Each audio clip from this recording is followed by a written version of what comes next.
Magandang araw! Sa videong ito, ipapakita namin ang step-by-step process kung paano i-link ang inyong existing business gamit ang EBPLS. Step 1. Pag-access sa EBPLS website. Una, buksan ang inyong web browser at pumunta sa official EBPLS website at mag-login gaya ng ipinakikita sa screen. Step 2. Dashboard.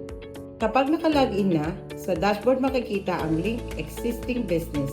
I-click ito para lumabas ang renewal link form. Step 3. Renewal link form. Ilagay ang business ID ng existing business at i-click ang search button.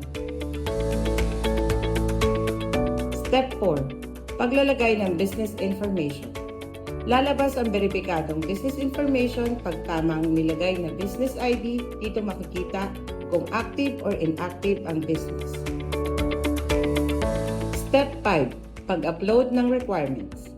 I-upload ang kinakailangang dokumento gaya ng authorization letter, SPA, board resolution at iba pa, business permit or mayor's permit. Hintayin lamang ang abiso kung verified at kumpleto na ang mga requirements.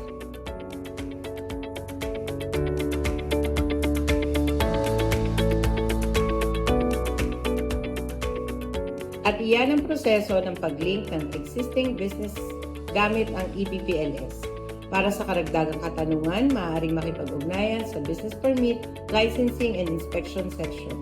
Maraming salamat at magandang araw!